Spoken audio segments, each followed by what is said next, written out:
Capítulo tercero. Haz lo que quieras. Decíamos antes que la mayoría de las cosas las hacemos porque nos las mandan. Los padres cuando se es joven, los superiores o las leyes cuando se es adulto. Porque se acostumbra a hacerlas así. A veces las rutinas nos las imponen los demás con su ejemplo y su presión. Miedo al ridículo, censura, chismorreo, deseo de aceptación en el grupo. Y otras veces nos las recreamos nosotros mismos. Porque son un medio para conseguir lo que queremos, como tomar el autobús para ir al colegio. O sencillamente porque nos da la ventolera o el capricho de hacerlas así, sin más ni más. Pero resulta que en ocasiones importantes o cuando nos tomamos lo que vamos a hacer verdaderamente en serio, todas estas motivaciones corrientes resultan insatisfactorias. Vamos, que saben poco a poco como suelen decirse. Cuando tiene uno que salir a exponer el pellejo junto a las murallas de Troya desafiando el ataque de Aquiles, como hizo Héctor, o cuando hay que decidir entre tirar al mar la carga para salvar la tripulación o tirar unos cuantos de la tripulación para salvar la carga. O, en casos semejantes, aunque no sean tan dramáticos, por ejemplo sencillito, debo votar al político que considero mejor para la mayoría del país, aunque perjudique con su subida de impuestos mis intereses personales, o apoyar al que me permite forrarme más a gusto y los demás espabilen.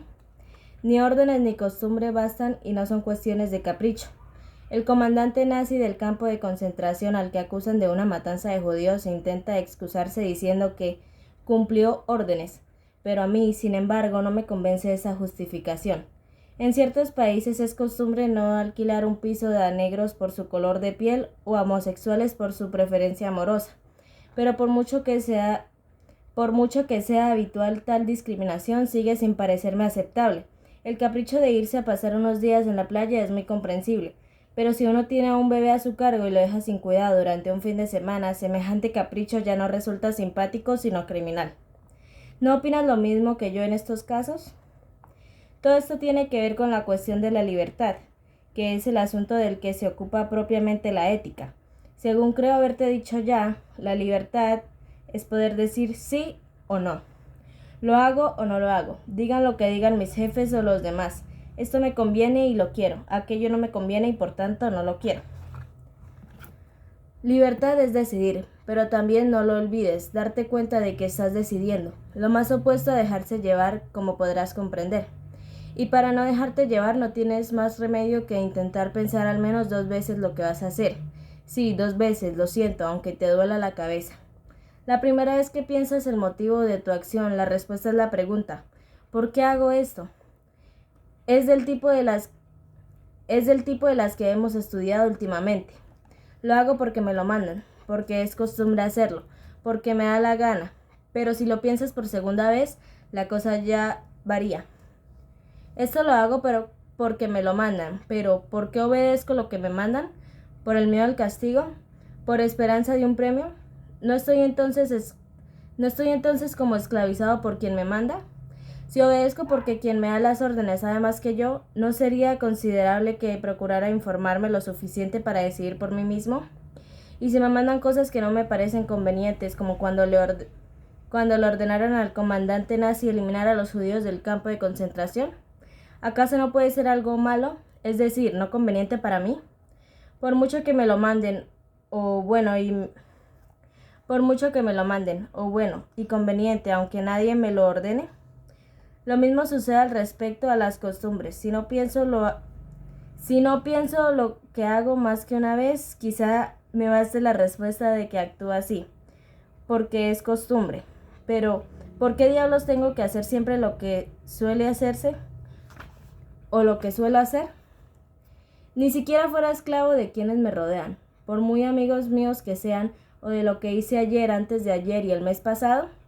Si vivo rodeado de gente que tiene la costumbre de discriminar a los negros y a mí eso no me parece ni medio bien, ¿por qué tengo que imitarles? Si he cogido la costumbre de pedir dinero prestado y no devolverlo nunca, pero cada vez me da más vergüenza hacerlo.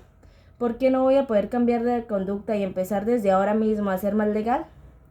¿Es que acaso una costumbre no puede ser poco conveniente para mí, por muy acostumbrada que sea? Y cuando me interrogo por segunda vez sobre mis caprichos, el resultado es parecido.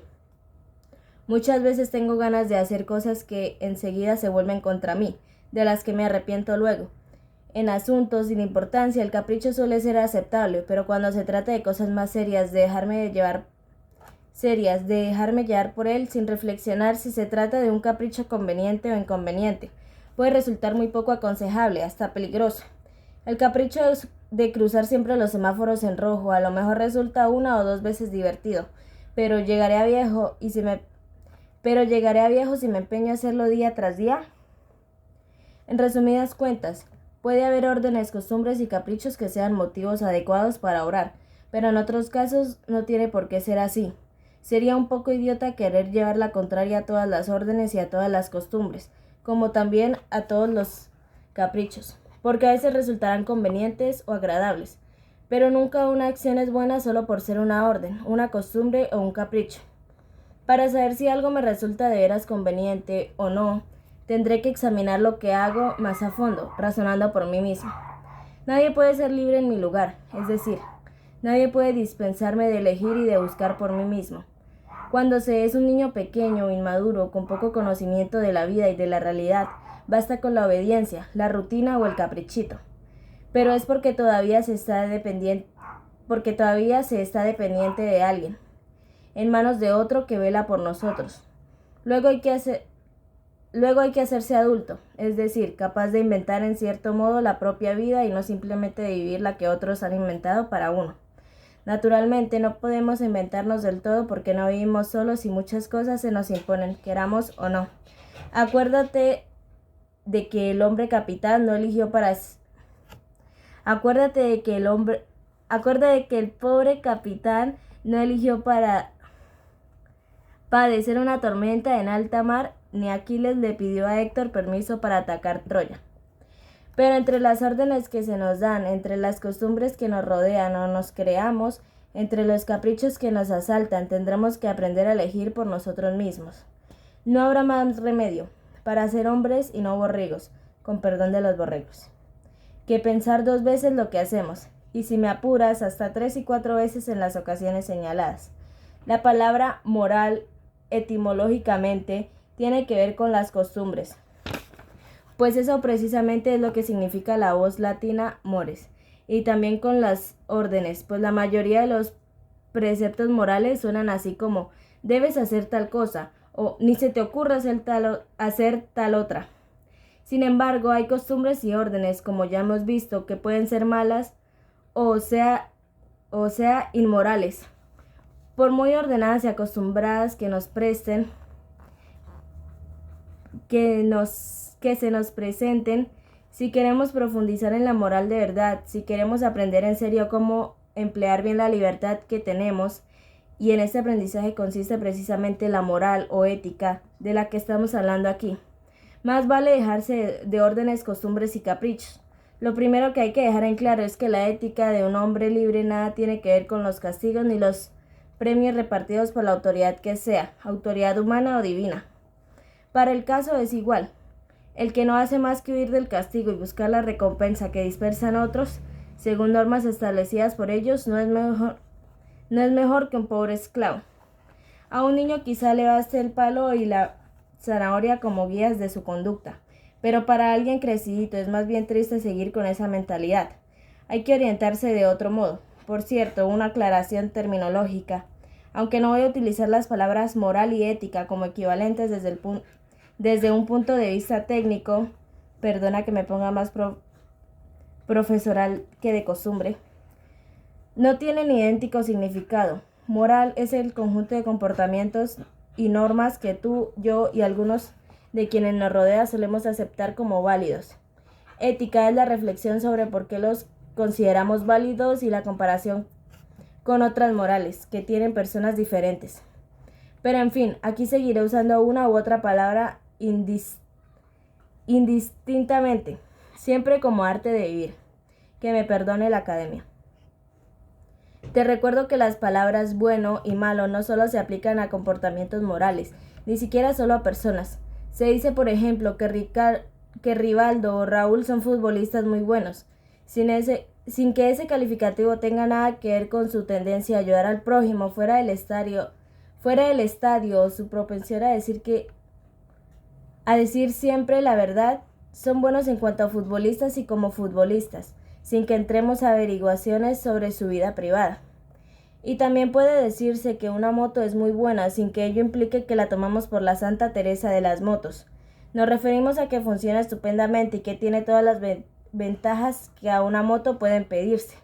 En cuestión de futbolistas o de motos, lo bueno es decir lo que conviene. Está bastante claro. Seguro que si te pregunto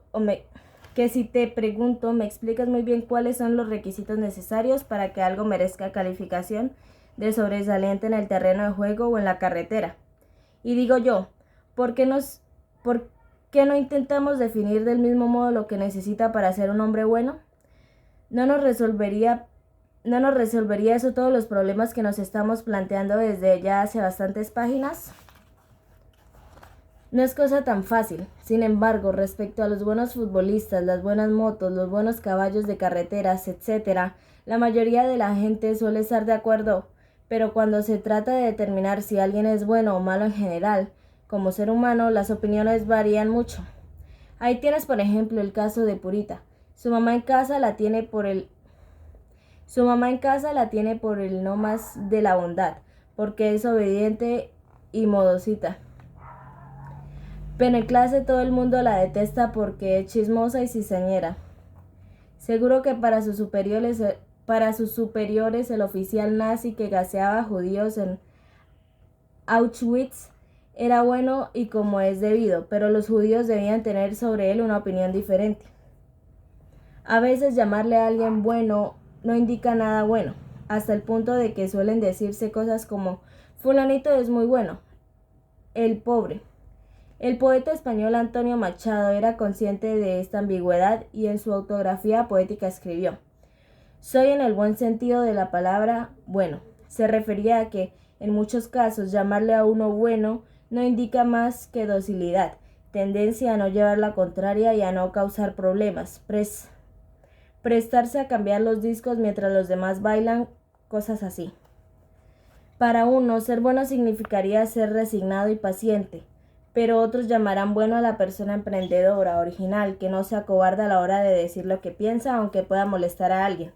En países como Sudáfrica, por ejemplo, unos tendrán por bueno al negro que no da la lata y se conforma con el apartheid,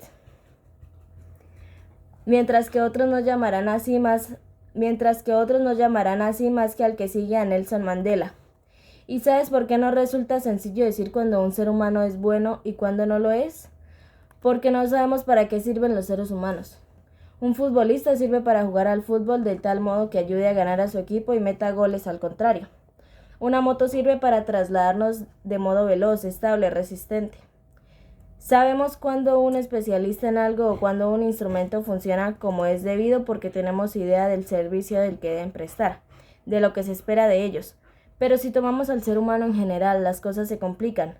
A los humanos se nos reclama a veces resignación y a veces rebeldía, a veces iniciativa y a veces obediencia, a veces generosidad y otras previsión del futuro, etc.